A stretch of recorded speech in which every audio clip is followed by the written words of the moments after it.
చూసారా? అంటే ఇంత సున్నితమైనటువంటి విషయాన్ని మనం అర్థం చేసుకోకుండా పాపపుణ్యాలన్నీ అనేవి కేవలం చేతులతోనూ కాళ్ళతోనూ మాత్రమే చేస్తారేమో అనుకుని ఈ పెద్ద మనుషులంతా మేమేమీ కొట్టలేదు కదండి, తిట్టలేదు కదండి అంటూనే ఈర్ష్య అసూయ భావాలతో కూర్చున్నే ఎదుటి వాడి మీద మనసులోనే దుమ్మెత్తిపోస్తారు. ఉదాహరణ చెప్తున్నాం, ఒకటని కాదు, సమావేశంలో మాట్లాడలేకపోవచ్చు, తప్పుగా ఖండించడం, ఈ నోట్లోనే పెట్టుకుంటాడు, కానీ మనసులో వాడి మీద పడి ఇది చాలా తప్పు అంటున్నాడు భగవంతుడు. ఏదైనా ఉంటే క్లారిఫై చేసుకోవాలి, స్ట్రైట్గా నడవడానికి ప్రయత్నం చేయాలి. అట్లాగా ఈ గుణాలే మనల్ని నడిపిస్తాయి అనేటువంటి విషయాన్ని చెప్తూ ఆ 3 గుణాలు ఏంటో కూడా మనకు చెప్పేసాడు. సాత్విక, రాజసిక, తామసిక గుణాలు. ఏ గుణం ఎలా ప్రవర్తింపజేస్తుందో కూడా మనకు అర్థమైపోయింది. ఇక్కడ ఇంకొక మాట అంటున్నాడు, రజోరాగాత్మకం విద్ధి తృష్ణా సంజ్ఞ సముద్భవం తన్నిబద్ధాతి కౌంతేయ కర్మసంజ్ఞేన దేహినం. ఇక్కడ అర్జున, రజోగుణము దృశ్య విషయంలో ప్రీతి కలిగేటట్టు చేస్తుంది. దారేమో పోతా ఉంది, అది చూస్తున్నాం, ఆ వస్తువో లేదా వ్యవహారమో దృశ్యమో అది పెద్దగా మనకు అవసరం లేదు.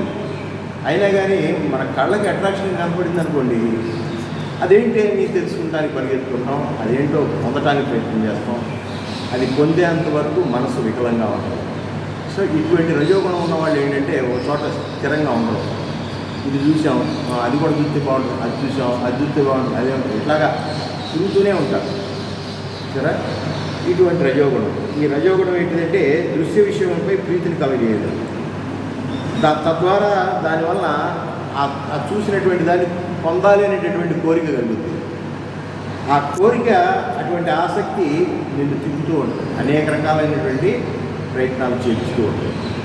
కాబట్టి అది ఏ ప్రకారంగా జీవుని బంధిస్తుంది అంటే విషయాసక్తి చేత. మొత్తంగా ఆ విషయం పట్ల మనకు ఉపయోగం లేకపోయినా కానీ ఏం జరుగుతుంది, పక్కింట్లో ఏం జరుగుతుంది, ఆసక్తి.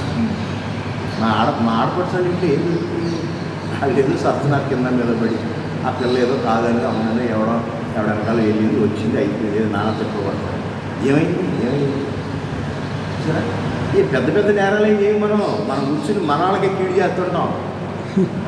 చాలా దారుణమైన మామూలు మనుషులు కాదు మనం. చెంపదెబ్బ కొట్టేవాడు లేకపోతే కర్రదెబ్బ కొట్టేవాడు పెద్ద డేంజర్ లేదు, అప్పుడుతో తెగిపోద్ది వ్యవహారం. కాబట్టి అటువంటి ఆసక్తిని కలగజేసి, ఆ ఆసక్తి వల్ల ఏమవుతుందంటే అసలైనటువంటి ఆధ్యాత్మిక చింతన పొరబడి భగవంతుడిపై దృష్టి మళ్లించుకోకుండా ఈ లోక సంబంధమైనటువంటి విషయాల పట్ల ప్రేరేపితుడై లోక సంబంధమైనటువంటి విషయాలను గట్టిగా పట్టుకుని ఇక్కడే ఎలాడతాం. ఇది రజోగుణ ప్రధానమైనటువంటి. కాబట్టి ఇవన్నీ కూడా మనం తగ్గించుకోవాలి. దానివల్ల ఏమవుతుంది అంటే అటువంటి ఫలితాల వల్ల అటువంటి జన్మలే లభిస్తాయి మళ్ళీ. సరే, అట్లాగా ఇవన్నీ బంధానికి కారణమయ్యా.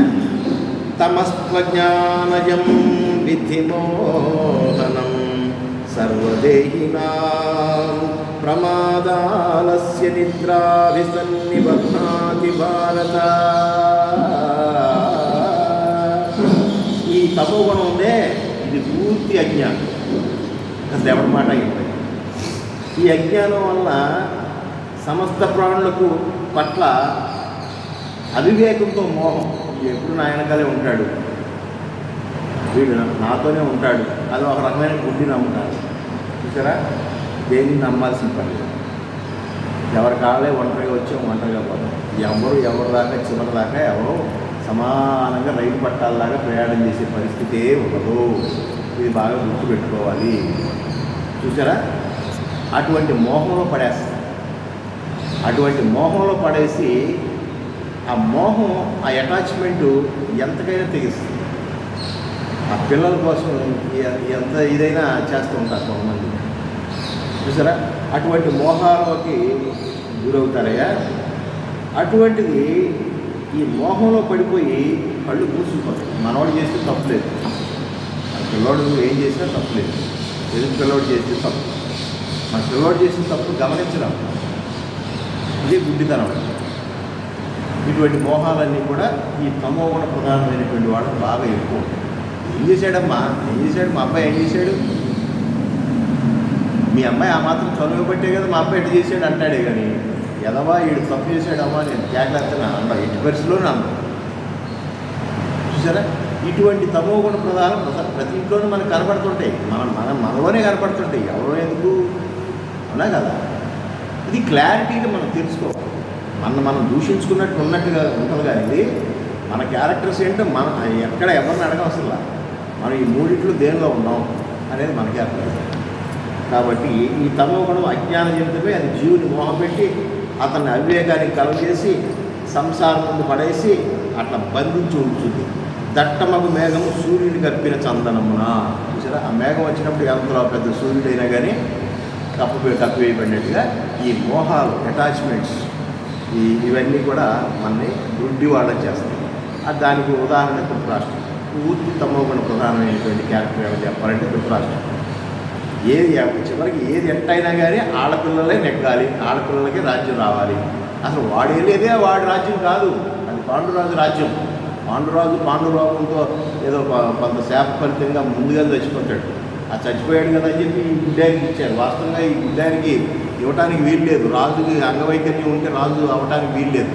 ఆ బేస్లో ధృతరాష్ట్రుడికి ఇవ్వాల్సిన ఫస్ట్. ధృతరాష్ట్రుడికి అన్ని విద్యలు తెలుసు. పాండురాజుకి ఎందుకు ఇచ్చారు అని అంటే ఎటువంటి అంగవైకల్యం లేదు, వీళ్ళిద్దరూ ఒకేసారి పుట్టారు, అందుకని పెద్ద తేడా లేదు. ఎవరు పెద్ద ఎవరు చిన్న చెప్పలేరు. కానీ మరి విచ్ ఎవర్ ఈజ్ బెస్ట్, ఎవరికి ఇవ్వాలి అన్నప్పుడు అన్ని విద్యలు బాగా నేర్చుకున్నాడు ధృతరాష్ట్రుడు. సామాన్యుడిగా చాలా బలవంతుడు, 1000 ఏనుగులు బలం కలిగినటువంటి వాడు. అందుకని శ్రీకృష్ణ భగవానుడిని ఆఖరిలో కౌగులించుకుని చంపేద్దామని చూస్తాడు. చూసారా, ఏది మన భీముడిని కౌగులించుకుని చంపేద్దామని చూస్తాడు. అప్పుడు శ్రీకృష్ణ భగవానుడు ఒక పెద్ద బండరాయిని తోస్తాడు. తోస్తే ఆ బండరాయి ముక్కలు అయిపోతుంది. చూసారా, అయితే ఎక్కడ తేడా వచ్చిందంటే ఈ కళ్ళు లేవు కాబట్టి ఇతనికి రాజ్యాధికారం ఇవ్వకోకుండా పాండురాజుకి ఇచ్చారు. పాండురాజు ఆకస్మికంగా కొద్ది కాలానికే మరణించాడు. తత్ఫలితంగా వచ్చినటువంటి ఆస్తి. అట్లా చూసుకున్నా చిరుసగం ఉంది కదా అన్నదమ్ములకి. మరి అన్నదమ్ముల పిల్లలకి చిరుసగం రాదా? కాదు. ఈ అఖండ భూభాగాన్ని అంతా నా పిల్లలే. బాబు 5 ఊళ్ళు ఇస్తే చాలు నాయన, వాళ్ళు నల్గొండ వెళ్ళిపోతారంట అని చెప్పేసి పెద్ద ఆయన రాయబారం చేస్తానని చెప్తే, నువ్వా మాకు చెప్పేది, ఈ కట్టేవేయండి, ఈ గోవుల కాపురం కట్టివేయండి అని చెప్పేసి ఎంత అహంకారం చెప్పేది. సరే, అప్పుడు కూడా సభలో నోరుపై ఎద్దవా ఎవడ నువ్వు చెప్పింది, నా తమ్ముడు ఆస్తిది, నేను అనుభవిస్తున్నా, మొత్తం నేను అనుభవిస్తున్నా, నాతో పాటు అనుభవించవలసినటువంటి మీరు ఉన్నారు కదా, 5 ఇచ్చేయి.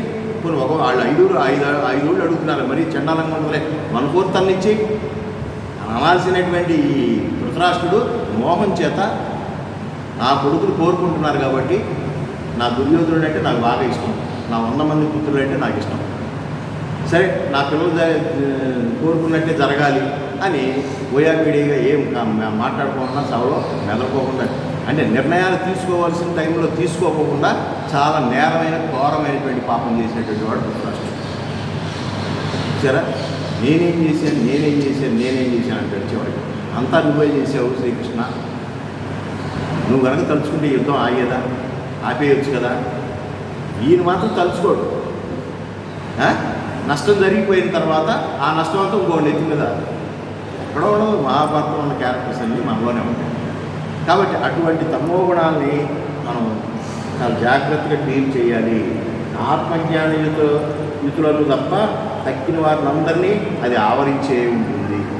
అది ఈ తమోగుణ ప్రధానమైనటువంటిది మామూలు మనుషులు మన అందరిలోనే ఉంటుంది. ఇటువంటి మోహాలు ఒక్క ఆత్మజ్ఞాని మాత్రం ఏమీ చేయలేదు. ఎందుకంటే వాడు అసలు శరీరమే లేదు కాదు, ఆత్మ నేను అనేటటువంటి స్థితికి ఉన్నాయి. వాడికి ఇంకే అటాచ్మెంట్స్, రాగాలు, ద్వేషాలు, కోపాలు, సుఖాలు, దుఃఖాలు ఏముంటాయి? ఏముండవు. వాడికి నీవాడైనా ఒకటే, పరాయి వాడైనా ఒకటే, ఆత్మస్వరూపంగానే చూస్తాడు, ధర్మబద్ధంగానే ఉంటాడు. అటువంటి ధర్మబద్ధమైనటువంటి జీవితాన్ని గడిపి అన్ని గుణాలకి అతీతమైనటువంటి స్థితికి వెళ్ళినోడిని ఈ మోహాలు ఏం చేస్తాయి? ఆ స్థితికి మనం వెళ్ళాలి. అది ఇక్కడ నేర్చుకోవాల్సింది. అటువంటి స్థితికి మెల్లిమెల్లిగా పాపుకుంటూ వెళ్ళాల్సిందే. సరే అక్కడ పరిగెత్తలేదు, ముందు అసలు ఆలోచన రావాలి, తప్పేంటి ఒప్పేంటి అది. చూసారా, ఆ ఒప్పు ఎట్లా ప్రాక్టీస్లో పెట్టుకోవాలి, మనకు ఉన్నటువంటి ఆ విపరీతమైనటువంటి మోహాన్ని ఎలా తగ్గించుకోవాలి, నాది నీది అనేటటువంటి విపరీతమైనటువంటి భేదాన్ని ఎందుకు చూపెట్టాలి మనం అనేటటువంటి ఆలోచనలు రావాలి. కొంత పట్టు విడుపులు ఉండాలి. ఒక బెత్తిడే జాడ అంతే. జాడ అంటే ఇది, బెత్తే అంటే ఇంత తేడాతో తలకాయలు నరుకున్న వాళ్ళు ఉన్నారు. అవినిగడ్డ, నాగాయలంక ఆ ఏరియాలో ఇప్పటికి వేకవరం ఐదు తలకాయలు అప్పారావు అని. ఏంట్రా గొడవ అంటే అన్నదమ్ముల మధ్య జానెడ్ తేడా, జానిడే అది తరతరాల నుంచి కొట్టులాట. చూసారా, ఈ 1972 ప్రాంతాల్లో ఆ రోజుల్లో పెద్ద సంచలనమైనటువంటి వార్త. 5 అన్నదమ్ములు నరికేసి ఈ తలకాయలని గోని సంచులు వేసుకుని పోలీస్ స్టేషన్కి వెళ్ళాడు మహావీరుడు. ఏంట్రా గొడవ అంటే అన్నదమ్ముల మధ్య జాని దగ్గర తేడా. ఎంత తమోగుణంలో ఉన్నామండి. ఈ తమోగుణ ప్రధానమైనటువంటి లక్షణాలు హింసకు దారిస్తాయి. ఆ కోపం చెందినటువంటి వాళ్ళే హిరణ్యాధ్యక్షుడు, హిరణ్యకశిపుడు, ఇటువంటి వాళ్ళంతా, వాలి, ఇటువంటి మహానుభావులంతా బలవంతులే, అన్నీ తెలిసి ఉంటాయి, అన్ని జ్ఞానాలు ఉంటాయి. బట్ మోహం కప్పేస్తాయి. ప్రియతమైనటువంటి అహంకారం, నేను తప్ప ఇంకోటి లేదు, పూజిస్తే నన్ను పూజించు. ప్రహ్లాద, పూజిస్తే నన్ను పూజించు. ఎవడో హరిని పూజిస్తావేంటి, ఈ దేశం అంతా నన్నే పూజించాలి, నా విగ్రహాలు పెట్టండి అన్నటువంటి వాడు హిరణ్యకశిపుడు. అంటే అది విపరీతమైనటువంటి తమోగుణం అన్నమాట. సరే, అటువంటి తమోగుణం జోలికి పోకూడదు అనేటువంటి విషయాన్ని చెప్తూ ఇక్కడ భరతవంశం ముందు భారత అనేటటువంటి పదానికి అర్థం చెబుతున్నాడు. ఈ అధ్యాయన పిక్కుమారు వాడాడు. సంభవ పూర్వం సర్వభూతానాం తతో భవతి భారత అని. ఇట్లాగా ప్రమాదాలస్యంతి నిద్రాభ్యసంతి పద్నాతి భారత అని, సత్వం ముఖే సంజయతి రజక్ కర్మణి భారత అని, ఇట్లా రకరకాల సందర్భాల్లో మనకి ఈ చాప్టర్లో ఎక్కువ భరతవర్ష అనే విషయాలు వాడాడు. ఎందుకు వాడాడు ఈయన చెప్తున్నాడు భాష్యకారు. ఈ ప్రకారంగా ఒకే అధ్యాయంలో ఒకే సందర్భంలో భారతాను పదము ఇన్నిసార్లు ప్రయోగించడంలో ఏదైనా విశేషమైన ఉండవలను. అది ఏమైనా భానగా ప్రకాశము, రత అంటే ఆసక్తుడు కమ్ము. ప్రకాశం పట్ల ఆసక్తి, ప్రకాశం అంటే ఆత్మ పట్ల ఆసక్తి కలిగి ఉండాలి, ఆత్మతో రమిస్తూ ఉండాలి. అంటే నేను దేహం కాదు, ఈ దేహం అశాశ్వతం, లోపల ఉన్నటువంటి దేహినే నేను. సరే, నాటకం ఆడినంతకాలం, ఆ స్టేజ్ మీద ఉన్నంతకాలం ఈ కాస్ట్యూమ్స్లో ఉంటాం, ఈ డ్రెస్లో ఉంటాం. నాటకం అయిపోయింది కానీ ఈ డ్రెస్ తీసేస్తాం. అట్లాగే ఈ శరీరం, ఈ జీవితం 70, 80, 90, 100 వరకు ఉన్నంతకాలం ఇదిగో ఈ శరీరానికి సంబంధించిన బంధాలు ఉంటాయి. తర్వాత ఇవేవి నాతో రావు, నేను వేరు అనేటటువంటి అర్థంతో చూసారా, నిరంతరము అటువంటి ఆ ప్రకాశమైనటువంటి వెలుగుతో కూడినటువంటి ఆ ఆత్మభావంతో రమిస్తూ ఉండటమే భారత అనే దానికి అర్థము అనేటటువంటి విషయాన్ని భాష్యకారుడు మనం చెప్పారు. ఈ తమోగుణం దేని నుంచి పుడుతుందంటే పూర్తి అజ్ఞానం. అది అజ్ఞానంతో ఎన్ని పనులైనా చేయించేస్తుంది ఆ అజ్ఞానం. కాబట్టి దాని స్వభావం కూడా ఎట్లా ఉంటుంది అంటే అది సమస్త జీవుల్ని కూడా మోహంలో పడేసేస్తూ ఉంటుంది. అది అవివేకంతో కూడినటువంటి అనేటటువంటి విషయాన్ని మనం చెప్పుకోవచ్చు.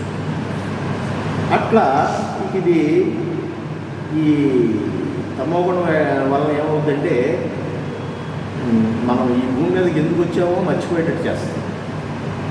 ఈ భూమి మీద ఉన్నటువంటి వస్తువాహనాది ప్రపంచంతో ముడిపడిపోయి ఇదే లోకం అనేటటువంటిది, మనం ఎక్కడి నుంచి వచ్చామో ఎక్కడికి వెళ్తాము అనేటటువంటి మరుపు, పూర్తి స్థాయిలో మరుపు. ఇక రెండు ఆలోచన రాదన్నమాట. చూసారా, అటువంటి మరుపు గురి చేస్తాం. హరాకు, సోమరితనం, బద్ధకం, అతి నిద్ర మొదలగువన్నీ కూడా ఈ తమోగుణ ప్రధాన లక్షణాలు. ఇవన్నీ కూడా ఆధ్యాత్మిక చింతనకి రండి. ఇవన్నీ కూడా బ్యారియర్స్, అడ్డంకులు. చూసారా, నిద్ర, సోమరితనం ఉంటే ఏం జపం చేస్తాడు, ఏం కాన్సన్ట్రేటెడ్గా ఉంటాడు, ఏం ధ్యానం చేయగలుగుతాడు, ఏం ఎన్లైట్మెంట్ పొందగలుగుతాడు. కళ్ళు మూసుకుంటే ఆత్మసాక్షాత్కారం పొందవలసింది నిద్రా పద్ధకం దేనికి అని అంటే అనేక రకాలైనటువంటి తెలియవి, తినకూడదు, రకరకాలైనటువంటి సేవించి వాటి వలన చూసారా, ఒక రకమైనటువంటి అలర్ట్నెస్ లేకపోవడం. ఉదాహరణకి ఆవలింత కానీ నిద్ర కానీ ఏదైనా వస్తుంది అంటే అది మన మనస్సు కేంద్రీకరించలేకపోతున్నాం దేని మీద. చూసారా, ఇప్పుడు ఉదాహరణకి ఇక్కడ కూర్చుని మనం వింటూనే మనకు ఆలోచనలు వస్తాయి, వేరే ఆలోచనలు వస్తాయి, గవర్నమెంట్ కురిపాట్లు తెచ్చుకుంటాం, ఇవన్నీ చేస్తాయి. ఎందుకంటే పెద్ద ప్రమాదం లేదు, నా ఒకటి ఏమైపోయిన ఒకటి ఏం మార్కులు వేసేది లేదు. ఆ చెప్పి ఆయన ఏం పట్టడో తిట్టడో, నువ్వు నిద్రపోతున్నావంటే కూడా రెండోసారి క్లాసు సారేమో లేనిపోయిందని చెప్పి మనం చూస్తుంటాడు. ఏం ఇబ్బంది లేదు. కానీ ఇటువంటి క్లాసు జరుగుతున్నప్పుడు మనకి నిద్ర వస్తున్నాయి, కానీ అక్కడ కూర్చుని ఉండగా ఏ పాము తేలు వచ్చిందని చెప్పండి, అప్పుడు నిద్ర వస్తుందా? అప్పుడు ఆలోచన వస్తుందా? అప్పుడేమవుతుంది, మైండ్ మొత్తం అలర్ట్ అయిపోతుంది. అలర్ట్ అయిపో నాయన ఎక్కడ మన కాలసంలో దొరుకుతుందేమో అని చెప్పి ఆడావిడ. అంటే ఆ అలర్ట్నెస్ కావాలి. చూసారా, దాన్ని ఏమంటారు, ఆ జోగుతనం, అది ఆ నిద్రలో జోగుతున్నట్టుగా నిద్ర సోమరితనంతో ఉండకూడదు.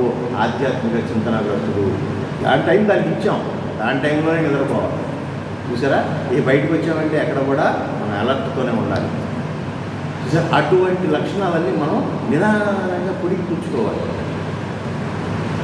రాత్రి అంతా నిద్ర పట్టలేదండి, కొత్తగా అసెంబ్లీకి వెళ్తున్నాము. అసెంబ్లీకి వెళ్తే ఇంకా మాట్లాడతాడేమో, మన తరఫున ప్రశ్నిస్తాడేమో అనుకుంటే రాత్రి అంతా నిద్ర పట్టలేదు, అందుకే అసెంబ్లీకి వెళ్తున్నాం సమావేశాలు. అంటే అసెంబ్లీకి నిద్రపోవచ్చా?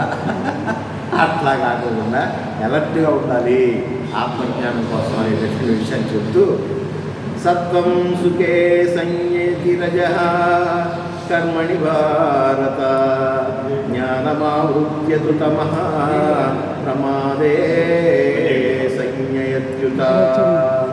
అర్జున, సత్వగుణము సుఖమునందును, రజోగుణము కర్మనందును, తమోగుణము జ్ఞానము అంటే వివేకము తప్పివైచే ప్రమాదం ఉంది. చూసారా, సత్వగుణం వల్ల ఏమవుతుంది? సుఖం, హ్యాపీగా, దాన్ని ఏమంటారు, సేఫ్టీ జోన్లోకి వెళ్ళిపోతాడు.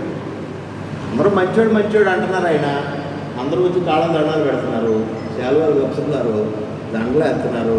చూసారా, మెల్లిగా ఆయనలో చిన్న అహంకారం పెరిగారు. ఇదంతా నా ప్రతిభే కదా. చూసారు, మంచిగా చేశాడు పాపం, అన్ని దాన ధర్మాలు చేశాడు, అన్ని కట్టించాడు, అన్నీ చేశాడు, కానీ నేనే చేశాననేటువంటి కర్తృత్వ భావనకి లోనవుతూ ఉంటాడు. చూసారా, అది చక్కగా కాంబైడింగ్ దుప్పటి కప్పుకున్నట్టుగా అనమాట. రజోగుణం అంటే ఒక మాదిరి రఘువు కప్పుకున్నాడు. ఈ తమోగుణం అంటే గొంగట ఉంటుంది కదా, గొర్రెలు కాసుకున్న వాళ్ళకి గొంగట ఎంత ఉంటుందే అది కప్పుకున్నట్టు అనమాట. ఇది విషయం.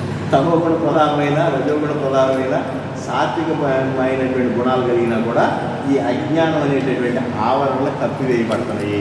మరి అదేం చేయమంటావా? మరి పూర్తి నేరగాళ్ళగా పూర్తి మహాపూర్తిమైన ఉండకూడదు అని చెప్పి బాగా మార్చుకున్నాను. ఏదో కాస్త పూర్తి తగ్గించుకున్నాను, నేను తగ్గించుకుని కాస్త ఏదో ముందు ఏదో సాధిస్తామని ప్రజోగుణ ప్రధానమైనటువంటి విషయాలు అయితే అది కూడా తగ్గించుకున్నాం. అది బాగోదులే అని మంచి పనులు చేస్తున్నాం, మేము అన్నదానాలు చేస్తున్నాం, అన్ని రకాలైన చేస్తున్నాం బాగా, కానీ ఏ భావంతో చేస్తున్నాం? నేను చేస్తున్నాను అని భావం చేస్తున్నాను. అదే చెప్పి అనంతపురం జిల్లాలో సంవత్సరానికి 50 తలకాయలు లేపెత్తాడు, 100 మందికి పెళ్లిళ్ళు చేస్తాడు, 100 మందికి తాళిబొట్టు ప్రధానం చేస్తాడు. చేసాడా? ఆయన మంచోడు అర్థం. కానీ అంతకుముందు నరికేసిన 50 కుటుంబాల సంగతి ఏంటి అంటే ఇటు లోకానికి మంచి చేసేట్టే కనపడుతుంది. అబ్బో, ఆయన పెళ్లి చేస్తాడు, పెళ్లితో పాటు తాళిబొట్టులు ఇస్తాడు, ఇంటికి కావాల్సిన ఖర్చులు ఇస్తాడు, ప్రతి జంటకి అన్ని రకాలైనటువంటి చేస్తాడు. బాగా ఏం లాభం?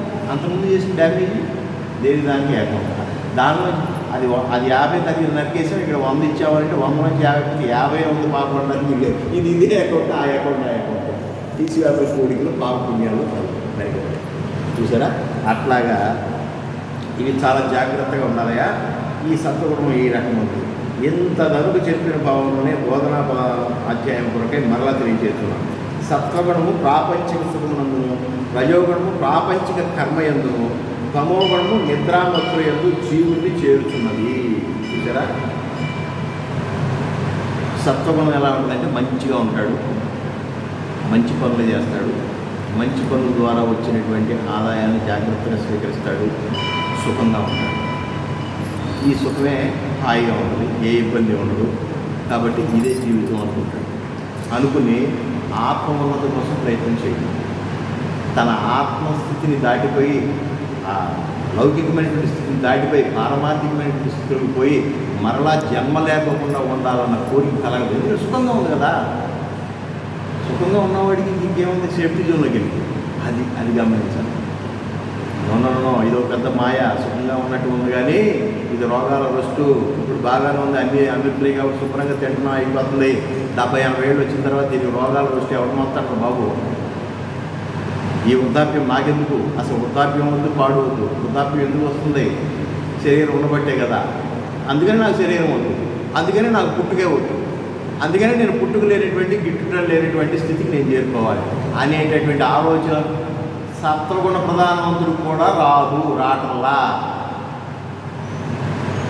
సరే, నువ్వు కూర్చున్నావు ఈ టెక్స్ట్ బుక్ అంటే మరలా జన్మ లేనటువంటి స్థితికి వెళ్ళాలనే మెయిన్ ఎయిమ్తో పట్టుకున్నాం కాబట్టి సత్వగుణం కూడా జాగ్రత్తగా గమనించాలి, కర్తృత్వ భావన వదిలేయాలి అనేటటువంటి విషయాన్ని చేస్తూ ఇక్కడ జీవుని సత్వగుణం ఆవరించిందో దీపంపై గాజు చిమ్ని బోర్లించినట్టు, జీవుని రజోగుణం ఆవరించిందో దీపంపై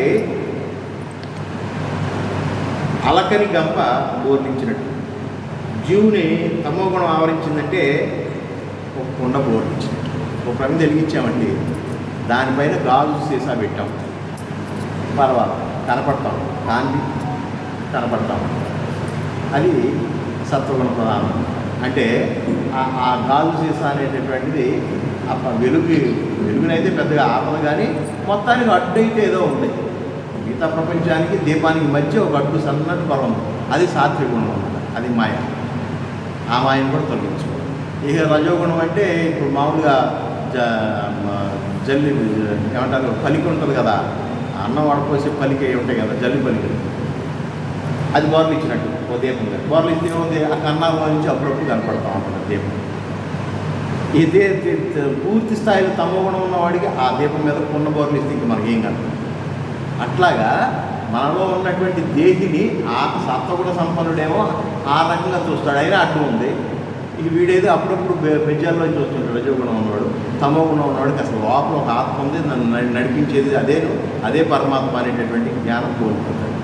కాబట్టి చాలా జాగ్రత్తగా ఉండాలని చెప్పి రజస్తమాశ్చాపి భూయా సత్వం భవతి భారత, రజసత్వం తమశ్చైవ తమస్సత్వం రజస్తదా. వచ్చిన సత్వగుణము బాగా బలంగా ఉన్నప్పుడు రజోగుణము తమోగుణములను అణగదొక్కి ప్రవర్తిస్తావు. అట్లే రజోగుణము సత్వగుణము తమోగుణములను, తమోగుణము సత్వగుణము రజోగుణము అణగదొక్కి, అంటే ఒకదానికి ఒకటి తాము. అంటే అందుకనే ఒక్కోసారి మంచిగా కనపడుతున్నాం, ఒక్కోసారి చండాలంగా కనపడుతున్నాం, ఇంకోసారి దుర్మార్గులుగా ఉన్నాం. ఒకే వ్యక్తిలో ఇన్ని క్యారెక్టర్స్ చూసారా. ఆ గుణం ప్రేరేపించినప్పుడల్లా ఆ గుణ సంబంధమైనటువంటి ఆలోచనలు వచ్చి బాగులే, నిన్న మొన్న అనవసరంగా మనం నోరు జారేమో, ఈసారి చాలా జాగ్రత్తగా ఉండాలి, లేనిపోయింది ఆడని చెప్పలేదు, మనం చెప్పించుకోలేదు, లేనిపోయింది పద్దాకి న్యూసెన్స్లా ఉంది, వీళ్ళు అంటున్నారు కదా అని చెప్పేసి జాగ్రత్త పడతాడు. 2 రోజులు కొంచెం కామ్గా ఉంటాడు. నిన్న రజోగుణం బాగా చూపెట్టాడు, ఇవాళ కొంచెం సాత్వికంగా కనపడతాడు. మళ్ళీ ఎవడో ఏదో గిడుతాడు, అది కూడా మోహ సంబంధమైనటువంటి ఏ పిల్లల విషయంలోనో ఏ బంధాల విషయంలోనే. మన విషయంలో పెద్ద పట్టించుకోం, మన తిట్టిన ఏం చేస్తాం. కానీ నా పిల్లవాడు కానీ నా భార్య కానీ ఎవడన్నా అన్నాడని అంటే వచ్చేస్తాడు మళ్ళీ ఈ తమోగుణం. అంటే ఇట్లా ఒక్కొక్కసారి ఒక్కొక్క రకంగా ప్రవర్తించడానికి కారణాలు ఈ గుణాలే ఏర్పిస్తాయి. అంటే ఈ గుణాలు అంటే అటువంటి ఆలోచన కొట్టుకునేటువంటి స్వభావాలు. ఈ స్వభావాల వల్లే అటువంటి కర్మలు చేస్తాయి. అందుకని ఇదంతా ఒక నాటకంలాగా చూడాలి అని అంటాడు. అసలు ఎంత పేషెన్స్ కావాలి చూడండి. ఇదంతా ఒక నాటకంలాగా చూడాలని అంటే ఎంత ప్రాక్టీస్ కావాలి. పని అని ఎన్నిట్లో పోనించుకుంటాడు. 1 రోజు 2 రోజులు 3 రోజులు ఓపిక పెట్టి 4 రోజులు కూడా 5 రోజులు బకాయిలు ఇచ్చేస్తాం. మళ్ళీ బుర్రలో పడిపోతాం. ఎంత ప్రాక్టీస్ కావాలో చూడండి. 3 గుణాలని అనగదొక్కి గుణాతీతంగా ఎదగాలి అని అంటే మళ్ళీ ఎక్కడ పనులు మానకూడదు. ఎందుకు వచ్చింది మనం అక్కడికి వెళ్తాం, ఎందుకు అనిపించుకుంటాం, ఆ వ్యాపారం చేయడం నష్టం రావాలి ఎందుకు, మళ్ళీ అంటానికి వీళ్ళు కర్మ చేయమంటున్నాడు. ఇక్కడ శ్రీకృష్ణ భగవానుడు ఉన్న బ్యూటీ ఏంటంటే నువ్వు ఏది మానడానికి వీల్లేదు. కర్మను మానవంటలా, కర్మకు సంబంధించినటువంటి ఫలాన్ని త్యాగం చేయంటున్నాడు. ఇంకా అదే పొందలే అసలు మొక్క పెట్టకుండా నేనున్నాం అనుకుంటే ఈయన మొక్క పెట్టాలంట, మనం పెంచి పోషించాలంట, అది వచ్చిన ఫలాన్ని మాత్రం నువ్వు తీసుకోకూడదంట. అటువంటి స్థితికి వెళ్ళినోడికి అసలు ఏముంటాయండి, మా నష్టం ఏముంటుంది, అసలు ఏం దుఃఖం ఏముంటుంది, ఏ జరిగినా నిమ్మకి నీరు ఎత్తినట్టు ఉంటాడు. నిమ్మకి నీరు ఎత్తినట్టే ఉండాలి, కానీ సమాజంలోనే ఉండాలి, మన పనులు మనం చేస్తూనే ఉండాలి. ఎవరి డ్యూటీ ఆడి చేయడమే ధర్మం, ధర్మాన్ని మాత్రం తప్పు. ధర్మం అంటే అది ఎవరి డ్యూటీ వాడే చేయాలి. వ్యాపారస్తుడి డ్యూటీ వ్యాపారస్తుడే, ఉద్యోగస్తుడి డ్యూటీ ఉద్యోగస్తుడే, గృహిణికి గృహిణి డ్యూటీయే, టీచరే, ఎవరి డ్యూటీ వాడు చేయాల్సిందే. బట్ అనాసక్తి దేని మీద అటాచ్డ్గా ఉంటూ ఇదంతా నాదేననేటటువంటి భావన లేకోకుండా గొప్ప ప్రాక్టీస్ చేయాలి కదా. ఇదంతా ప్రాక్టీస్ చేయడం ఏదో వాకింగ్ చేసినట్టు లేదా రన్నింగ్ చేసినట్టు యోగా చేసినట్టు కాదు, భావనాపరంగా మానసికంగా అటువంటి ఆలోచన, అటువంటి భావనాశక్తిని మన ఆలోచన. అందుకని రోజుకు అరగంట గంట మన గురించి మనం ఆలోచించుకోమంటారు. ఏనాడు మనం గంట అరగంట మన గురించి అసలు ఆలోచించుకోం. వాట్ ఈజ్ మై క్యారెక్టర్ అని మనం ఎప్పుడైనా ఆలోచించుకున్నాం? అసలు నేనేంటి? అదే ఒక సింపుల్గా ఒక వర్డ్లో చెప్పేస్తాడు, నేనేంటి అని చూడన్నారని అని అంటే రమణ మహర్షి. అసలు నేనేంటి, నేను ఎందుకు వచ్చాను, నా పని ఏంటి ఇక్కడ, నా పని ఎంతకాలం ఉంటుంది ఇక్కడ, అయిన తర్వాత నేను ఎక్కడ పోతాను, మరి ఈ మధ్యలో ఏంటి నాకు ఇది, అప్పుడు వైరాగ్య భావన వస్తుంది. సరే, అటువంటి ఆలోచన కలగజేసేటటువంటి ఇటువంటి సత్సంగాలు. గ్రంథం చదివితే పెద్దగా రాకపోవచ్చు, గ్రంథం ఒక మ్యాటర్లాగా చదువుకుంటూ పోతాడు, అర్థం కాబట్టి. అందుకని సత్సంగానికి గురుమూర్తితో వినేటటువంటి దానికి చాలా ఉపయోగాలు. కాబట్టి ఇట్లాగా మనం ప్రవర్తిస్తూ ఉంటామయా. ఒక గుణాన్ని అణిచి మరో గుణం పైకి ఎగబాగుతూ ఉంటుంది. ఏ గుణము జీవుని యందు అధికముగా ఉన్నదో తెలుసుకున్నటకు 3 గుర్తులు చెబుతున్నాను. ఈ టెస్టింగ్ కూడా మనకే ఇచ్చాడు. అనేది టీవీలో చూసుకోవాలి. ప్రెగ్నెన్సీ టెస్ట్కి ఎక్కడికో వెళ్ళి త్వరగా ఏం చేసుకుంటే అట్లా మన ఇంట్లోనే మనం చేసుకోవచ్చు. అట్లాగే ఇప్పుడు మన చేతుల్లో మన క్యారెక్టర్స్ అయితే అన్నీ ఎవరో చెప్పాం సార్. ఎందుకు ఇప్పుడు ఆయన దుర్మార్గుడు దుష్టుడు ఈ తమ్మ కూడా ఎక్కువ ఎందుకు తిట్టించుకుంటాం, మనమే నిర్ణయించేసుకుంటాం. మనం ఏ క్యాడర్లో ఉన్నామో మనకు అర్థమైపోతుంది. సర్వద్వారేషు దేహేస్మిన్ ప్రకాశ ఉపజాయతే జ్ఞానం యదా తదా విద్యా విరుద్ధం సత్వమిత్యురత. ఎప్పుడు ఈ శరీరం నందు శ్రోత్రాది ఇంద్రియ ద్వారములన్నింటి యందును ప్రకాశ రూపముగు అంటే బుద్ధి వృత్తారూపముగా జ్ఞానము కలుగుతున్నదో అప్పుడు సత్వగుణము బాగుగా వృద్ధి చెందినది అని తెలుసుకునేవాళ్ళము. అంటే మన ఇంద్రియాలంటే మనకు అర్థమైపోయింది. కన్ను, ముక్కు, చెవి, నాలుక, శరీరం. ఇవి మనం ఏ పని చేసినా కన్ను చూస్తుంది, అది మంచిగా చూస్తుందా లేదా, మన చూపులోనే తేడా ఉండాలి. చూసి చూడంగానే ఇమ్మీడియట్గా సన్నాశ్రేయుడు అనో చాలా మంచోడను ఇటువంటి జడ్జిమెంట్కి వస్తుందా? అసలు ఏ చూపుతో చూస్తున్నాం? చూడంగానే మనకేమనిపిస్తుంది చూసారా? మనం ఇంద్రియాలను చెక్ చేసుకోవాలి. సరే, ఒక విషయాన్ని చెవి ద్వారా వింటున్నాం, అది వినేటప్పుడు ఏంటి మంచిగా చెడా, చెప్పేది ఏమిటి, మనం మంచిగా వింటున్నామా, ఇది మనకి సంబంధించింది కాదా, ఇది మనం ఇరుక్కోకూడదు, ఇది మంచి విషయం కాదు, ఇది ఎన్నా పాపమే అని కనుక ఆ పక్కకు వచ్చేసాడనంటే సత్వగుణంలో ఉన్నట్టే. చూసారా? అట్లా మనమే సెల్ఫ్ ఆడిట్ చేసుకోవాలి. మన దృష్టి కరెక్ట్గా ఉందా లేదా. అంతా బాగానే వింటారు, ఎవడో ఏదో చెప్పారని చెప్పేసి మళ్ళీ పొద్దునుంచి సాయంత్రం బాగానే అన్ని రకాలుగా బ్రెయిన్ వాష్ చేసిన భార్య, ఏం పొరపాటు చేయమా, పని చేయమా, ఎక్కడో ఉన్నారు, అదే ఇదే లేదే ఈ కొత్తగా నేను పని చేయాలంటే సాయంత్రానికి ఏదో శబ్దం వినపడుతుంది. అక్కడంట ఫ్రీగా పార్టీ ఉందంట, అన్ని రకాల బ్రాండ్స్ ఉన్నాయంట. అనమాట లాగేస్తాడు. అంటే ఈ శబ్దం చెవిలో పడిందా, పడంగానే భగవద్గీత క్లాస్ గారికి ఉంటే ఏం చెప్పాడు రవికుమార్ గారు, ఇది వరస్ట్ థింగ్, ఇది మన పనికిరాదు, పొద్దునేగా ఆవిడ ఒట్టు పెట్టి వచ్చాము, పిల్లలందరూ ఒట్టేసుకున్నారు కదా, ముగ్గురు ఆడపిల్లలు ఏం సంసారం ఎట్లా నడుపుతావా, తాగి ఏమైపోతావు అని నేను తాగనన్నాడు, ఒట్టేసాడు కదా.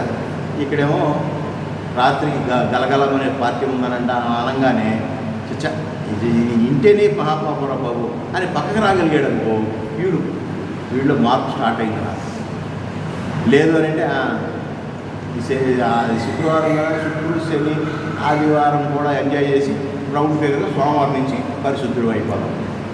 మనం అందరం కూడా అట్లాగే ఏది లెక్క వచ్చినా కూడా మళ్ళీ సోమవారం నుంచి 27, 28 తారీఖు కదా, ఈ 2 రోజులు కూడా ఆగి ఫస్ట్ తారీఖు నుంచి ఆపుతున్నాం. అవునా కదా, ఇవన్నీ పిల్లవాడు కూడా అంతే. మార్చి 6-7 నెలలు మెసేజ్ చేశాను, వచ్చేసింది ఫిబ్రవరి వచ్చేసింది, రేపు మార్చి, అయ్యో ఫిబ్రవరి 1వ తారీఖు వచ్చిందంటే 15వ తారీఖు నుంచి మొదలెడదాం, పొద్దున్నే లేచి శుభ్రంగా అన్ని సబ్జెక్టులు చదివేద్దాం అంటాడు. అట్టపోయి అంటే మనమే గుణాలు చెక్ చేసుకోవాలి అనేటటువంటి విషయాన్ని చక్కగా చెప్తున్నాడు.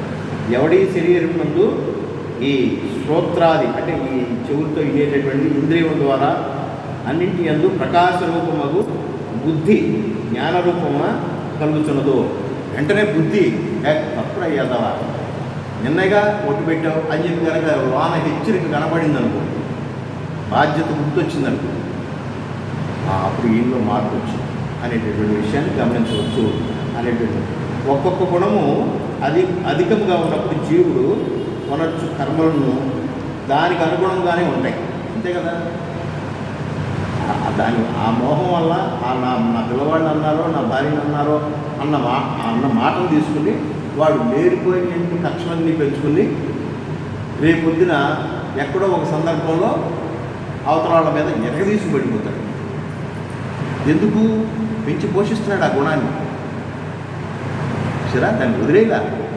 ఆఫ్టర్ ఆల్ వాళ్ళు కొనుక్కుంటామేంటి, ఇచ్చి కుటుంబం కొనుక్కుంటే మన పత్రం మనం ఉన్నాం లేదా, మన ధర్మంగా ఉన్నాం లేదా, వాడు ఎన్ని అనుకుంటే ఏంటి, కానీ దానివల్ల నష్టం లేదు లాభం లేదు, అసలు మనసుకు తీసుకుంటేనేగా. అదేగా బ్రహ్మంగారా ఎవరు బుద్ధుడు అనుకుంటా, ఊళ్ళో వాళ్ళు ఆ ఊరు తిరుగుతూ జ్ఞానబోధ చేస్తూ భిక్షువుగా మారి కొంతమంది శిష్యులు నేర్చుకుని ఒక ఊరి నుంచి మరొక ఊరికి కాలినడకన వెళుతూ ఉంటాడు. భిక్షానందేహి మాత అని ఇంట్లో ఒక ఇంటి ముందు నుంచోగానే ఆ ఇంటి ఓనర్ గారు వచ్చి పానీ పాటలు తొన్నపోతులాగా శుభ్రంగా 10 మంది వేసుకుని వచ్చావు, ఈ 10 మంది నువ్వు 11 మంది కూలి కడితే చక్కగా 4 ఎకరాలు బ్రహ్మాండంగా ఊపి ఇవ్వవచ్చు, మన డైలాగ్ మనకుంటాయిగా అని నానా రకాలుగా తిట్టి పప్ప అని అంటాడు. అనేటప్పటికీ మామూలుగా బుద్ధుడు దాని వెనకాల శిష్యులు రగిలిపోతారు. గురువు గారి గురించి ఇన్ని మాటలు అంటారా వాళ్ళు, ఓహో రగిలిపోతున్నారు. మామూలుగా గురువు గారు ముందుకు వెళ్ళిపోతున్నాడు. సరే ఆ ఊరు అయిపోయి నెక్స్ట్ ఇంకో ఊరికి వెళ్ళబోయే ముందు ఒక ఊరికి మధ్య ఆ ఖాళీ ప్రదేశంలో వీళ్ళు వెనకాల గుసగుసలు ఆడుతుంటారు. ముందు గురువు గారిని నడుస్తుంటాడు, వెనక్కి తిరిగి చూస్తే పర్లాంత దూరం ఉండిపోతారు. ఆడు ఏమిట్రా వెనక్కి తిరిగి చూసి ఏంటి ఇంకా వెనకాల ఉన్నారు ఏంటి, ఏం చేస్తున్నారు ఏంటి మీ సమావేశం ఏంటి అని అంటే, గురువుగారు మాకు చాలా బాధగా ఉంది గురువుగారు, నువ్వు పట్టుకుని అన్ని మాటలు అన్నారు వాళ్ళు, అసలు మీ పవర్ ఏంటో తెలుసు అసలు వాళ్ళకి, అది ఇది మీకేం బాధ అనిపించట్లేదా అంటే, నేను తీసుకోలేదు కదరా, వాళ్ళు అన్న మాటలు నేను తీసుకోలేదుగా, నేను తీసుకున్నప్పుడు నాకు ఇంక బాధ ఏముంటుంది, నేను తీసుకున్నప్పుడు ఏమేమవుతుంది వాళ్ళకే తగ్గుతాయి కదా. అట్లాగా ఏది తీసుకోవాలో ఏది తీసుకోకూడదో చూసారా, మనం అయితే అట్లా ఉండగలుగుతామా? ఆడు ఒకటి అన్నాడంటే నా సామిరంగా మనం 10 అనే వరకు ఆత్మజ్ఞానికి అది పరిధి కాదు. ఇంకా నువ్వు పుట్టుట గిట్టుట అనేటటువంటి చట్టం దాటాలనేటటువంటి కోరికలు లేకపోతే నీ ఇష్టం, ఏదైనా మాట్లాడు, ఏదైనా తిట్టు, 1-10 సార్లు ఆడి తిట్టిన దానికి ఇంకా 100 రెట్లు తిట్టు, ఆడికంటే నీకంటే ఇప్పుడు ఉన్న జన్మ కంటే అధోగతి పాలవుతూ ఉండు, ఒక్క నల్లి పిల్లిగా పుట్టుతావు. మనం పుట్టుట గిట్టు అని చట్టాన్ని తప్పించుకుందాం అనుకున్న వాళ్ళు ప్రాక్టీస్ చేయవలసింది మనసుకి తీసుకోవాలా. నేను తీసుకోలేదు, నాకేం తగలేదే, నాకేం బరువు అనిపించింది, నేను ఎత్తుకుంటేనే కదా నాకు బరువు అన్నాడు. ఆ మాటలన్నీ నేను ఎత్తుకుంటేనే కదా నాకు బరువు, ఆ బరువు వల్ల నాకు దుఃఖం ఉంటుంది, కానీ నేను అసలు ఎత్తుకోలేదుగా అన్నాడు. అట్లాగే ఒకసారి నది దాటుతూ ఉంటే 16 సంవత్సరాల పిల్ల ఓడి వేసుకుని పిల్ల ఆ నది పాయ దాటడానికి మరి ఇంతలోకి వచ్చేసి వాళ్ళు పైకి ఎత్తలేదు, బట్టలు ఇడిసేమో మగవాళ్ళలాగా ఈత కొట్టలేదు ఎట్టగా అని చెప్పేసి ఆలోచిస్తూ ఉంటుంది. అవతల గట్టుకి వెళ్ళాలి. ఈ వెనకాల నుంచి శిష్యుల్ని వేసుకుని వస్తూ ఉంటాడు.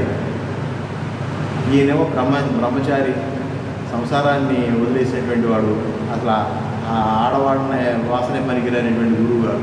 అట్లాంటిది ఈ శిష్యులను ఈయన వస్తూ ఉంటే ఏ శిష్యుడు ముందుకెళ్ళి ఆ అమ్మాయిని రక్షించడానికి అవతల గట్టు చేర్చడానికి ప్రయత్నం చేయదు. ఈయన లటక్కని ఎత్తుకుంటాడు. ఆ అమ్మాయిని చక్కగా చిన్నపిల్లలు ఎత్తుకున్నట్టు ఎత్తుకుని ఆయన ఎదురమ్మ వరకు నీడలో నడుచుకుంటా అవతల గట్టున ఆమె దించేస్తే ఆమె నమస్కారం పెడితే సుఖీబాబు అంటాడు, వెళ్ళిపోతాడు. వెనకాల శిష్యులు మొదలు వస్తుంది. మన గురువు గారు అసలు ఆడవాడిని ముట్టుకోడు, ఇదేంటి ఇట ముట్టుకున్నాడేంటి, ఇదేంటి ఈయన కూడా మామూలు మనిషి అయిపోయాడా, అదేంటి మా ఆడమ్మగా అసలు ఏంటి ఎట్ట ముట్టుకున్నాడు ఈయన, అది ఇదే ఒక ఇక ఏమిట్రా సంగతి అని గురువు గారు మీరు ఆ అమ్మాయిని ఎత్తుకుంటూ మాకు అంతగా జీర్ణించుకోలేకపోతున్నాము అని. నేను ఎత్తుకున్నాను, నేను దించేశాను, కానీ మీరు దించుకోలేదుగా. ఆ విషయం మర్చిపోయాడు ఆయన, చేయవలసింది ఏదో చేశాడు, మర్చిపోయాడు. కానీ వీళ్ళు ఆ విషయాన్ని ఇంకా పెంచి పోషించుకుంటున్నారు. అంటే వీళ్ళ క్యారెక్టర్ అది, ఆయన క్యారెక్టర్ అది, స్వభావంలో ఎంత తేడా ఉండొచ్చు. నేను దించేశాను కదరా, మీరు దించుకోలేదు ఇంకా అన్నాడు. అంటే ఆ ఆలోచనలోంచి మీరు బయటపడలేదా? అది ఒక ఆత్మజ్ఞానం వైపు ప్రయాణం చేసేటప్పుడు అలా ఉండాలనేటువంటి ఉదాహరణగా మనం చెప్పుకుంటూ, ఆ రకమైనటువంటి సత్వగుణము అధికంగా ఉన్నప్పుడు జీవుడు అతని సమస్త ఇంద్రియం ద్వారా నుండి అటువంటి ప్రకాశ రూపము జ్ఞానం వెంటనే బయటకు వస్తుంది. మనం నడిచే నడకే తప్పు, మనం మాట్లాడిన మాట చాలా తప్పు, వెంటనే రెక్టిఫై చేసుకుంటాడు, దాన్ని సరిదిద్దుకుంటానికి ప్రయత్నం చేస్తాడు. సరే నేను నిజమైన తప్పే మాట్లాడాను, అక్కడ ఏదో పొరుగు పోతుందని చెప్పేసి ఆ రకంగా మాట్లాడాను, కానీ నేను చేసింది తప్పే అని భార్య దగ్గరైనా పిల్లల దగ్గరైనా ఫ్రెండ్స్ దగ్గరైనా సరే ఒప్పుకుంటాడు. చూసారా, కొన్ని విషయాలు కొంతమంది ఏమాత్రం రాజీ పడకుండా వాదిస్తూ ఉంటారు. వాదించి అసలు నిజాన్ని తగ్గించుకుని అసలు నిజాన్ని తెలుసుకోకుండా దాన్ని వాదనలో దిప్పి అతను చేసిందే కరెక్ట్ అనేటటువంటి భావన పెంచుకున్న కొద్దీ ఏమవుతుందంటే ఆ గుణంలోనే ఉండిపోతుంది. ఊరందరూ చెప్తున్నారు అది మంచి పని చేయలేదు కాదు, కానీ దాన్ని సమర్థించుకుంటారు ఏదేదో దారులన్నీ చెప్తున్నారు. దాని ద్వారా మన క్యారెక్టర్ ఏంటో మనకే అర్థం, ఎవరో చెప్పచ్చు. మనకు ఆ గిల్టీనెస్ లోపల ఉంటుంది, మనం తప్పు చేసాము ఒప్పు చేసాము అనేది మనకి ఎప్పుడు ఏడిపిస్తాను. చూసారా అమ్మా, నేను ఎంత తప్పు బతికి కూతురి ఇంటి దగ్గర చచ్చిపోతే నవ్వుతారమ్మా, వాళ్ళకే ఇబ్బంది, వాళ్ళ ఇల్లు వాకిళ్ళు మూసేసుకోవాలి 6 నెలల పాటు, చావు బతుకుల్లో ఉన్నానమ్మా, నన్ను తీసుకెళ్ళండి అని ఒక అత్త కోడల దగ్గర అన్నప్పుడు ఆ కోడలు చేద్దామని తాత్సారం చేస్తే చివరికి కూతురింటి దగ్గరే చచ్చిపోయిన తర్వాత కోడలు భక్తి గుర్రాలయ్యి చాలా సత్సంగాలు విని అనేక రకాలైనటువంటి మార్పులు గురవుతూ తనంతటికి తను చేసినటువంటి తప్పుని నేను ఆ రోజున చాలా పెద్ద పాపం చేశాను, ఆ రోజున మా అత్తగారు అన్నప్పుడు వెంటనే తీసుకెళ్ళిపోతే బాగుండేది, ఇక్కడ పోకూడదు కూతురికి పోయేటట్టుగా చేశాను అని బాధపడింది అని అంటే, అట్లా ఒక రియలైజేషన్ రావాలి మనిషి. చూసారా, అంతేగాని ఆవిడ పోయింది కదా మమ్మల్ని కాదని పోయినాక మేము తీసుకొస్తాం అని సరే ఇట్లా ప్లాస్టింగ్ చేయడం మొదలు పెట్టామనుకోండి, లోపల డొల్లగానే ఉంటుంది అన్నది, పైకి మాత్రమే స్మూత్గా. అందుకని మన క్యారెక్టర్ని మనమే అసెస్ చేసుకోవాలి. ఎవరో వేరు పెట్టి చూపించాల్సినటువంటి పరిస్థితి తెచ్చుకోకుండా మనమే సెల్ఫ్ ఆడిట్ చేసుకోవాలి. ఇటువంటి అబ్జర్వేషన్ కనుక ఉంటే మనిషిలో మార్పు నాకు ఎవరు వస్తుంది. అందుకని మీ అంతటికి నువ్వు మారాలి, ఎవరు చెప్పినా మారం, మనంతటికి మనం మారాల్సిందే. ఎవరైనా చెప్పేది ఏదైనా ఉందంటే పాపంలాగా ఒక గైడ్ లైన్స్ అన్నమాట. ఇటు వెళ్తే దారి బాగుంటుంది, ఇటు వెళ్తే ముళ్ళదారి, ఇటు వెళ్తే రాళ్ళదారి అని చెప్పడం వరకే గురువు వంతు. కానీ మంచి వక్తలు చెప్పినా కానీ మంచి మనుషులు చెప్పినా కానీ కానీ నడవలసింది నువ్వే కదా. అందుకని మనమే మార్చుకోవాలి తప్ప ఎవడు మార్చలేడు. ఈ విషయాన్ని ఇంత స్ట్రైట్గా చెప్పింది ఒక శ్రీకృష్ణ భగవానుడే. నీ ఆత్మను ఉద్ధరించుకోవాల్సిందే, ఏ దేవుడు నిన్ను ఉద్ధరించడు. కాకపోతే సహాయం చేస్తాడు. సహాయం వేరు, అసలు పూర్తిగా అసలు ఆ కష్టాల్లో రాకోకుండా చేయటం వేరు. అట్లా ఏమో సహాయం చేస్తాడు. ఎప్పుడు నువ్వు ఆర్తితో అడిగినప్పుడు, నీలో సెల్ఫ్ రియలైజేషన్ వచ్చినప్పుడు. అందుకనే వాళ్ళ ధర్మంలో కన్ఫెషన్ బాక్స్ అని అక్కడ పెడతాడు చర్చిలో. అక్కడికి వెళ్ళి పశ్చాత్తాపడాలి, మోకరించి కన్నీటితో ప్రార్థన చేసి నేను చేసిన తప్పులు ఇవని చెప్పేసి ఒప్పుకోవాలి. ఎవరికి చెప్పుకోలేము. ఎవరికి చెప్పుకోలేనటువంటి తప్పులు కూడా భగవంతుడికి చెప్తున్నాను అనేటటువంటి భావంతో ఆ పాస్టర్ గారి చెవిలో చెప్పేటటువంటి పెద్ద గొప్ప ధర్మం అది.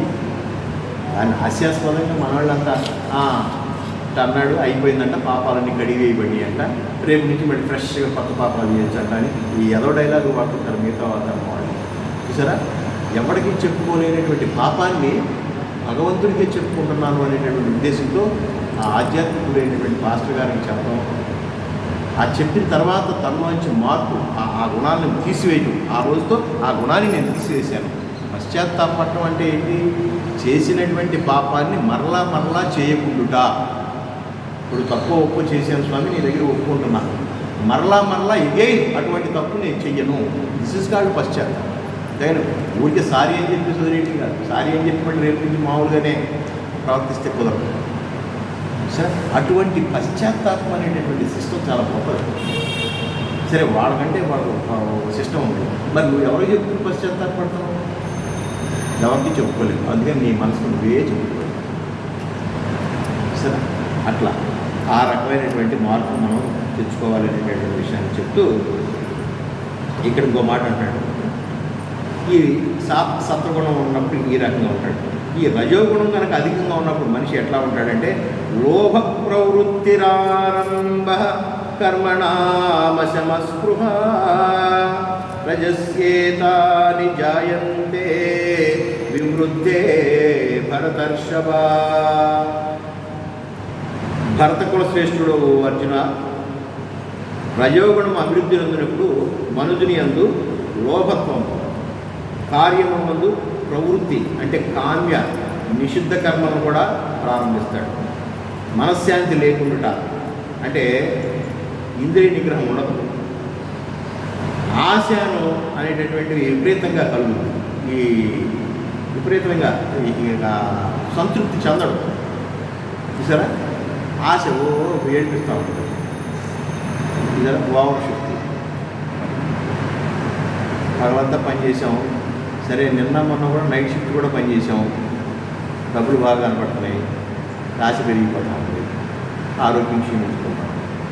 చేస్తాడు ఒక వారం 2 వారాలు నైట్ షిఫ్ట్తో సహా చేస్తాడు, డబ్బులు బాగానే పోగొట్టుకుంటాడు. 3వ వారం వచ్చేటప్పటికి అనారోగ్యం కావాలి. ఈ డబ్బులని అనారోగ్యాన్ని పెంచుకుంటాం. అదే విజ్ఞతతో ఆలోచించి సరే ఒక 2 రోజులు చేద్దాం, ఒక రోజు మాత్రం రెస్ట్ తీసుకుందాం, మళ్ళీ 3వ రోజు చేద్దాం అని ఒక రకమైనటువంటి.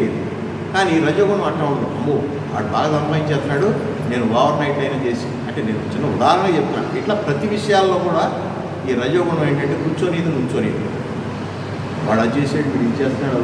అట్లా ఆయన ఉద్యోగస్తుడైనా టీచర్ అయినా కానీ ఆయన సాయంత్రం వచ్చేసి చక్కగా స్కూల్ నుంచి రాగానే మళ్ళీ స్కూటీ వేసుకుని వడ్డీ వ్యాపారం మొదలెట్టి వడ్డీ వ్యాపారంలో అవన్నీ తిప్పి రోజువారీ వడ్డీలని అదని ఇదని మళ్ళీ చీటీలు వేసి ఇంటి దగ్గర మళ్ళీ ట్యూషన్ చెప్పి అబ్బాయి ఎంత గొప్పగా చేస్తున్నాడండి, మీరు ఏమో ఆ ఉద్యోగం పుచ్చుకుని ఏలాడుతున్నారు, ఒకదాన్ని పుచ్చుకుని ఏలాడుతున్నారని చెప్పి ఈవిడ అంటది. ఆ ఎదురుండి ఆయన చూసి బాగుంది. అది ఆయన రజోగుణం. ఒకదాని తర్వాత స్టెప్లు ఎక్కి వెళ్ళిపోవాలని చెప్పి బాగానే ఉంటుంది. ఇలా లాగి ఎవడో చక్కగా చీటీ 5 లక్షల చీటీ 10 లక్షల చీటీ శుభ్రంగా పాడుకుని వెళ్ళిపోతాడు. ఫినిష్. ఈ లాభం వల్ల పోగొట్టు. చూసారా, అట్లా నష్టం వచ్చేంత వరకు రజోగుణం మన తిప్పుతూనే ఉంటుంది. దాన్ని ముందుగానే జడ్జ్ చేయాలి, ఎంతవరకు మనకు అవసరము. అవసరాల కోసం కష్టపడటం తప్పులేదు. ఇట్లా ఈ రజోగుణం అనేటటువంటిది ఎట్లా ఉంటుందంటే మరీ లోబిగా కూడా తయారు చేస్తుంది. అమ్మో నా దగ్గర ఉన్నాయన్నీ అయిపోతాయేమో, రూపాయి కూడా దానం చేయకూడదు, కష్టపడి సంపాదించాము, కష్టపడి సంపాదించాం ఎందుకు ఇవ్వాలి అడిగి అని చేసి దాన ధర్మాలను కూడా మర్చిపోయేటట్టు చేస్తాం. ఇదిగో ఒకవేళ ఏదైనా చేస్తే కనుక తాటికి ఎంత అక్షరాలు పడిందా లేదా, పేపర్లో పడితేనే లేదు చాటుగా పొరపాటు ఉండిలో అందరిని పిలిచి కమిటీ వాళ్ళతో సహా అందరిని పిలిచి ఇదిగో ₹1,00,000 ఇస్తున్నాను తీసారా చెప్పు అని చెప్పి 4 ఫోటోలు తీర్చుకుని ఇస్తున్నాడు. ఇటువంటి ప్రయోగం, ఇటువంటి భావాలతో ఉన్నటువంటి వాడు ఆత్మ ఉన్నతి కోసం పాటుపడాలంటే అసలు అది అటువంటి గుణాతీతమైన స్థితికి వెళ్ళాలంటే ఎంత కష్టం. అందుకని మనం ఏ గుణంలో ఉంటున్నాము అనేటటువంటిది మనకే తెలిసిపోతా ఉంటుంది. కాబట్టి దానివల్ల మనశ్శాంతి లేకుండా తిప్పుతూ ఉంటారు అనమాట. కాబట్టి రజోగుణము అభివృద్ధి నొందినప్పుడు మనుషుడు ఏవేవో లేనిపోని కర్మలను వ్యవహారాలను ఎత్తి మీద వేసుకుంటాడు. 1, 2, 2, 3, 4, 5 ఇట్లా విపరీతమైనటువంటి అదని ఇదని అన్నింటిలోనే ఏలు పెడతాడు. ఓవర్ యాక్టివ్ అంట. కొంతమంది ఓవర్ యాక్టివ్గా ప్రవర్తిస్తున్నారు. ఎన్నో లాభం వస్తామని శుభ్రంగా చేసుకోవచ్చుగా, మళ్ళీ తీసుకెళ్ళి ఇంకో దానిలో పెడతాడు, అది తీసుకెళ్ళి అక్కడికి పెడతాడు. ఏదో ఆ రెండింటిలో ఏదో 1, 2 వచ్చినట్టే వస్తాయి, 3వ దానిలో పెద్ద పొక్కేస్తాయి. ఆ కూర్చుని ఒకటే చేసుకున్న ఒకటే అయ్యింది, ఈ 4 చేసినా ఒకటే అయింది. అట్లా అని అందరూ అట్లా ఉంటే కుదరదు అనుకోండి. కొంతమంది అట్లాగే ఉంటారు. కానీ మనం ఈ దేహభ్రాంతి నుంచి ఆత్మభ్రాంతి వైపు ప్రయాణం చేసి ఆత్మజ్ఞానం పొంది మోక్ష స్థితికి వెళ్ళాలనుకునేవాడికి మాత్రం ఇది ఇలాంటివి నాట్ చూడదు. ఇలాంటివి నాట్ చూడదు. ఎంతవరకు అంతవరకే చూసారా అనేటటువంటి